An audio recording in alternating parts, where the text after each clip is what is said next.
Welcome students to uh, pharmacology class, and we are studying chemotherapy, and we are studying the next chapter in antibiotics, which are cephalosporins. The cephalosporins, these are beta-lactam antibiotics. They are grouped with penicillins. Both are beta-lactam antibiotics. Both contain beta-lactam ring, and so both share many properties like the mechanism of action. Both inhibits the cell wall synthesis. So let's study the classification. The cephalosporins, they are divided.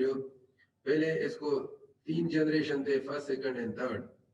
And then there came another drug which was placed in fourth generation, और अभी recently fifth generation में भी एक drug discover हुई है which is included in fifth generation. So there are five genera. Cephalosporins are divided into five genera. The first generation, let's study the first generation. First generation is mostly oral, and they are cefazolin, cefalotine, cephradine. This drug, this we use very commonly, and this is available by the name Velocef capsules. Velocef injections, suspensions, and capsules. We use a lot Velocef. And cefodoxel, cephalaxine. Now this sentence you study, it is telling you about the antibacterial spectrum. They are mostly against the gram positive, right? They are against the gram positive cocci and gram negative bacilli. For example, Proteus, E. coli, and Klebsiella. You correct the spelling Klebsiella, right? Klebsiella.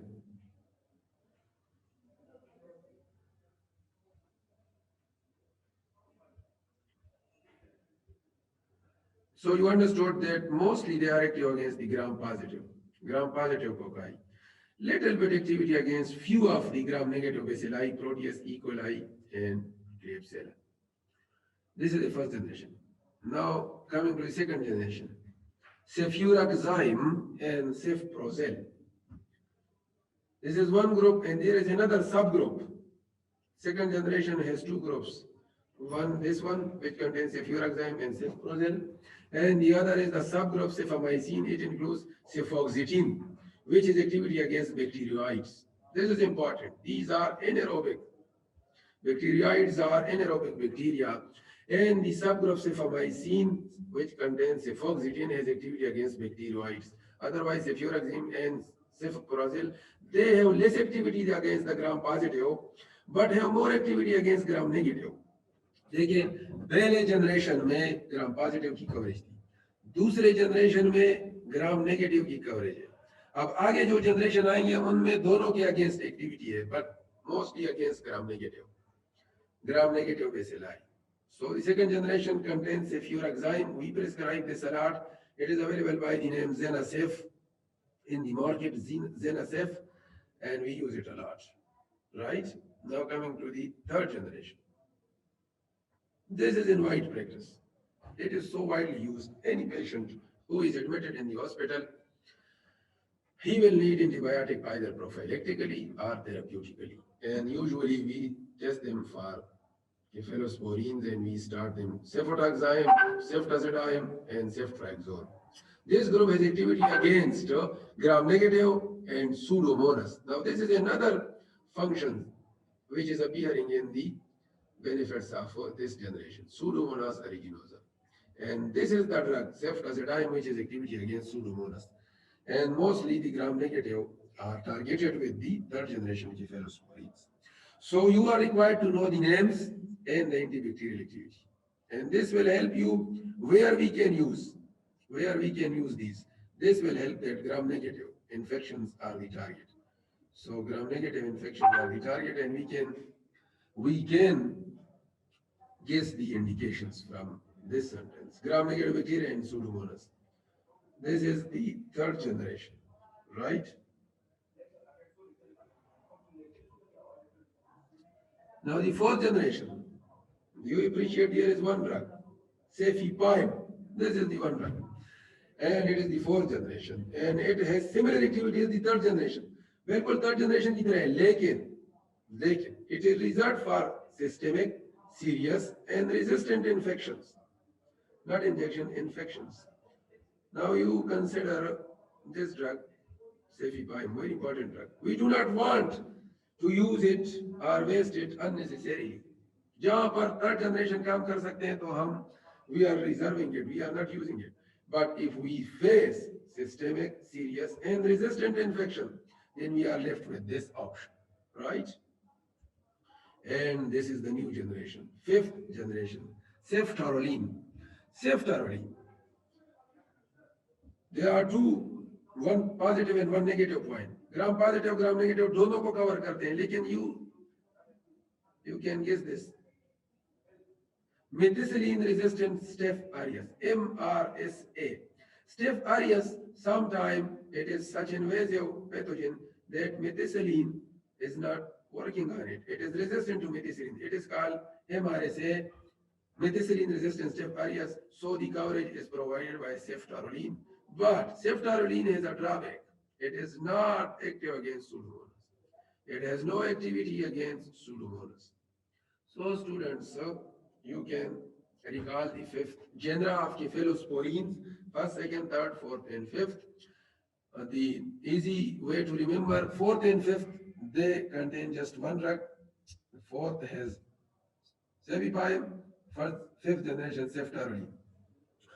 It covers both gram-positive, gram-negative, and methicillin-resistant Cephalus, but not Pseudomonas. Now the side effects. Before telling you the side effect, I want to emphasize that they are very safe. Cephalosporins are very safe. They are so safe, we prescribe them to neonates, to pregnant ladies, to elderly persons, right? They are safe, but there is some risk of allergic reactions. And the fatal one is anaphylactic shock, Steven Johnson, and cross resistance to penicillin. I have defined to you the cross resistance. So what is cross resistance? So the cross resistance, two similar antibiotic may have, if one has resistance against bacteria, then the second may have resistance. Okay? If Staph aureus is resistant to penicillin, then it is likely that it will be also resistant to cephalosporin. Why? Because penicillin and cephalosporins have similarity in their structure. Both contain beta-lactam, and this is the cross resistance. Disulfiram-like reaction.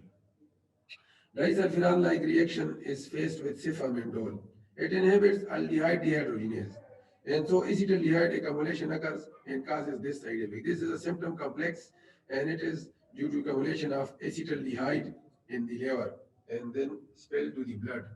And it is due to the inhibition of aldehyde dehydrogenase by cefamendol. Vitamin K deficiency is a possible but not common side effect.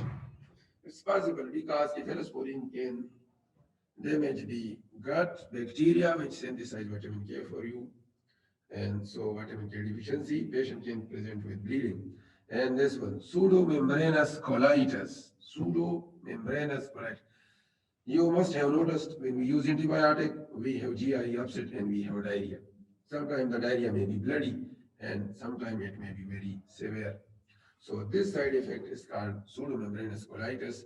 We will elaborate to you this more in clindamycin. This side effect is famous with clindamycin. When we study clindamycin, you will study this in detail.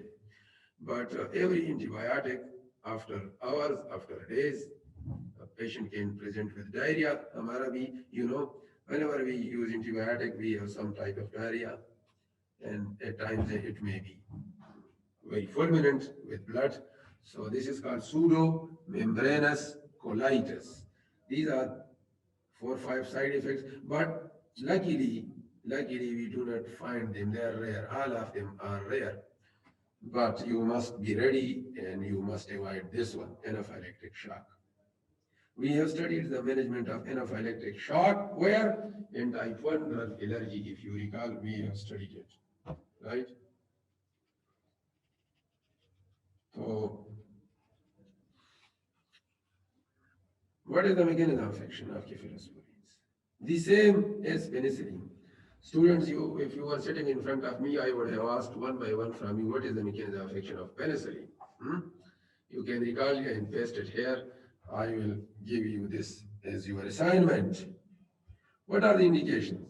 First generation, you know, they cover gram positive, so they have the same indication. This is the same indication. Second generation, upper respiratory tract, lower respiratory tract, head and neck. You correct the spelling, head and neck. Third generation cephalosporins are used for serious infection. What are serious infection? Pyogenic meningitis is a serious infection. Bacterial endocarditis is a serious infection. Pneumonia is a serious infection. कभी कभार हम मरीज को एक injection देते हैं, सिर्फ एक इंजेक्शन, और मरीज का काम हो जाता है. It is in gonorrhoea. Gonorrhoea में आप एक इंजेक्शन देते हैं and the patient is cured, right?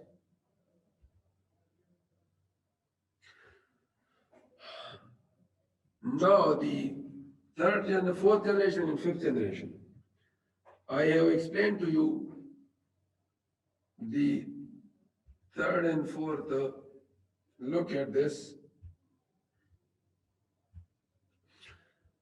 They are reserved for serious and resistant infection. इसके वही इंडिकेशन है जो थर्ड जनरेशन के है, लेकिन it is reserved for serious and resistant infection, right? Fourth generation. And same is the case with the fifth generation.